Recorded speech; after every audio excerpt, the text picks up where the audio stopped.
വ്യാപനത്തിൽ ആശങ്കയിലാണ് അമേരിക്കയും റഷ്യയും. നിലവിലെ അമേരിക്കൻ പ്രസിഡന്റ് ഡൊണാൾഡ് ട്രംപ് പാകിസ്ഥാനെ പിന്തുണയ്ക്കുന്ന സാഹചര്യത്തിൽ കൂടിയാണ് ഈ ഒരു ആശങ്ക പ്രകടമാക്കിയിരിക്കുന്നത്. പാകിസ്ഥാന്റെ ആണവ വ്യാപനം അമേരിക്കയ്ക്കും റഷ്യയ്ക്കും ഒരുപോലെ ആശങ്കാജനകമാണെന്ന് US നാഷണൽ സെക്യൂരിറ്റി ആർക്കൈവിൽ നിന്നുള്ള പുതുതായി തരംതിരിച്ച രേഖകൾ വെളിപ്പെടുത്തിയിട്ടുണ്ട്. രാജ്യത്തിന്റെ ആണവ സ്ഥിരതയെക്കുറിച്ച് നേതാക്കൾ അസ്വസ്ഥത പ്രകടിപ്പിച്ചു. മുൻ US പ്രസിഡന്റ് ജോർജ് W. ബുഷും റഷ്യൻ പ്രസിഡന്റ് വ്ളാഡിമിർ പുടിനും തമ്മിലുള്ള സംഭാഷണങ്ങൾ പാകിസ്ഥാന്റെ ആണവ വ്യാപന പ്രവർത്തനങ്ങളെക്കുറിച്ച് ആഴത്തിലുള്ള ആശങ്കകൾ വെളിപ്പെടുത്തി. പ്രത്യേകിച്ചും ഇറാന്റെ ആണവ പദ്ധതിയുമായും ഖാൻ ശൃംഖലയുമായുമുള്ള ബന്ധത്തെക്കുറിച്ച് സാഹചര്യം തങ്ങളെ അസ്വസ്ഥരാക്കിയെന്ന് ഇരു നേതാക്കളും പറഞ്ഞു.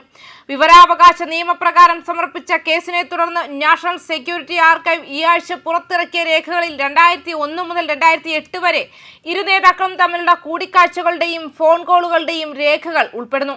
സൈനിക ഭരണാധികാരി പർവേസ് മുഷറഫിന്റെ കീഴിലുള്ള പാകിസ്ഥാന്റെ ആണവായുധ ശേഖരത്തെക്കുറിച്ചുള്ള പൊതുവായ ഉത്കണ്ഠകൾ അവ എടുത്തു കാണിക്കുന്നുണ്ട്. 2005 ഓവൽ ഓഫീസ് യോഗത്തിനിടെ നടന്ന ഒരു പ്രധാന സംഭാഷണത്തിൽ ഇറാനിയൻ സെൻട്രിഫ്യൂജുകളിൽ പാകിസ്ഥാൻ വംശജരായ യുറേനിയം കണ്ടെത്തിയതിന്റെ തെളിവുകൾ പുടിൻ ഉന്നയിച്ചു. പാശ്ചാത്യ ആണവായുധ വ്യാപനത്തിന്റെ രേഖകൾ കുറവാണെങ്കിലും അതിന്റെ സഹിഷ്ണുതയെ അദ്ദേഹം ചോദ്യം ചെയ്തു. എന്നാൽ ലാബുകൾ എന്താണെന്നും അവ എവിടെയാണെന്നും വ്യക്തമല്ല. പാകിസ്ഥാനുമായുള്ള സഹകരണം ഇപ്പോഴും നിലനിൽക്കുന്നുവെന്നും പുടിൻ പറഞ്ഞു. ബുഷ് പ്രതികരിച്ചു, ഞാൻ മുഷറഫിനോട് അതിനെക്കുറിച്ച് സംസാരിച്ചു. ഇറാനിലേക്കും ഉത്തര കൊറിയയിലേക്കുമുള്ള ട്രാൻസ്ഫറുകളെക്കുറിച്ച് ഞങ്ങൾക്ക് ആശങ്കയുണ്ടെന്ന് ഞാൻ അദ്ദേഹത്തോട് പറഞ്ഞു. അവർ ഖാനെ ജയിലിൽ അടച്ചു. അദ്ദേഹത്തിന്റെ ചില സുഹൃത്തുക്കളെ വീട് തടങ്കലിലാക്കി. അവർ എന്താണ് പറഞ്ഞതെന്ന് ഞങ്ങൾക്ക് അറിയണം. ഞാനത് മുഷറഫിനെ ഓർമ്മിപ്പിച്ചുകൊണ്ടിരിക്കും. ഒന്നുകിൽ അദ്ദേഹത്തിന് ഒന്നും ലഭിക്കില്ല, അല്ലെങ്കിൽ അദ്ദേഹം വരില്ല. ഇറാനിയൻ സെൻട്രിഫ്യൂജുകളിൽ പാകിസ്ഥാൻ ഉത്ഭവിച്ച യുറേനിയം കണ്ടെത്തിയതിനെക്കുറിച്ചും നിയമവിരുദ്ധമായ വ്യാപന ശൃംഖലകളുമായുള്ള സാധ്യതയുള്ള ബന്ധങ്ങളെക്കുറിച്ചും പുടിൻ ആശങ്കകൾ ഉയർത്തിക്കാട്ടി. എനിക്ക് മനസ്സിലായിടത്തോളം അവർ സെൻട്രിഫ്യൂജുകളിൽ പാകിസ്ഥാൻ ഉത്ഭവിച്ച യുറേനിയം കണ്ടെത്തിയെന്ന് പറഞ്ഞു.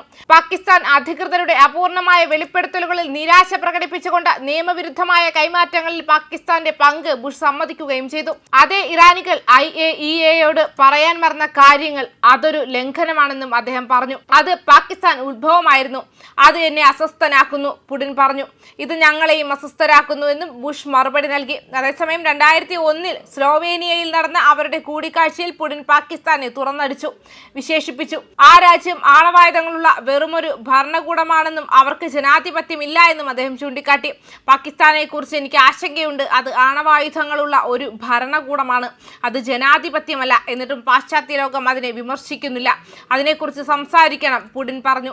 പാകിസ്ഥാന്റെ ആഭ്യന്തര സ്ഥിതി, രാഷ്ട്രീയ അസ്ഥിരത, ആണവ കമാൻഡ് സിസ്റ്റം എന്നിവയെക്കുറിച്ചുള്ള ആശങ്കകൾ ഇരു നേതാക്കളും പങ്കുവച്ചു. സാങ്കേതിക വിദ്യ തെറ്റായ കൈകളിലേക്ക് പോകുമെന്നവർ ഭയപ്പെട്ടു. ഇറാൻ, ഉത്തര കൊറിയ, ലിബിയ എന്നിവയ്ക്ക് ആണവ സാങ്കേതിക വിദ്യ വിതരണം ചെയ്ത പാകിസ്ഥാന്റെയും അതിന്റെ ആണവ പരിപാടിയുടെ ശില്പിയായ ഖാന്റെ ആണവ വ്യാപന ശൃംഖലയെയും കുറിച്ചുള്ള നിരന്തരമായ ആശങ്കകൾ ഈ ട്രാൻസ്ക്രിപ്റ്റുകൾ അടിവരയിടുന്നു. കഴിഞ്ഞ മാസം US പ്രസിഡന്റ് ഡൊണാൾഡ് ട്രംപ് വെളിപ്പെടുത്തിയതുപോലെ പാകിസ്ഥാന്റെ ആണവ പരീക്ഷണ പ്രവർത്തനങ്ങളെക്കുറിച്ചുള്ള റിപ്പോർട്ടുകളിൽ ഇന്ത്യ ആഞ്ഞടിക്കുകയും ചെയ്തു. അത്തരം രഹസ്യവും നിയമവിരുദ്ധവുമായ പെരുമാറ്റം ഇസ്ലാമാബാദിന്റെ ആണവ വ്യാപനത്തിന്റെയും കള്ളക്കടത്ത് ശൃംഖലകളുടെയും ദീർഘകാല ചരിത്രവുമായി പൊരുത്തപ്പെടുന്നതാണെന്നും പറഞ്ഞു.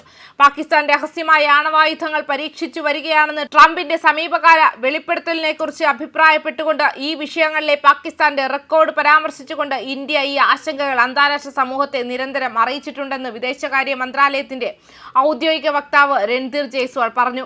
പല പതിറ്റാണ്ടുകളായി കള്ളക്കടത്ത്, കയറ്റുമതി നിയന്ത്രണങ്ങൾ ലംഘനങ്ങൾ, രഹസ്യ പങ്കാളിത്തങ്ങൾ, ഖാൻ ശൃംഖല, കൂടുതൽ ആണവ വ്യാപനം എന്നിവ കേന്ദ്രീകരിച്ചുള്ള പാകിസ്ഥാന്റെ ചരിത്രവുമായി രഹസ്യവും നിയമവിരുദ്ധവുമായ ആണവ പ്രവർത്തനങ്ങൾ പൊരുത്തപ്പെടുന്നു. വിദേശകാര്യ വക്താവ് പറഞ്ഞു. പാകിസ്ഥാന്റെ ചരിത്രത്തിലെ ഈ വശങ്ങളിലേക്ക് ഇന്ത്യ എപ്പോഴും അന്താരാഷ്ട്ര സമൂഹത്തിന്റെ ശ്രദ്ധ ക്ഷണിച്ചിട്ടുണ്ടെന്നും കൂട്ടിച്ചേർത്തു. ന്യൂസ് ഡെസ്ക് കർമ്മ ന്യൂസ്.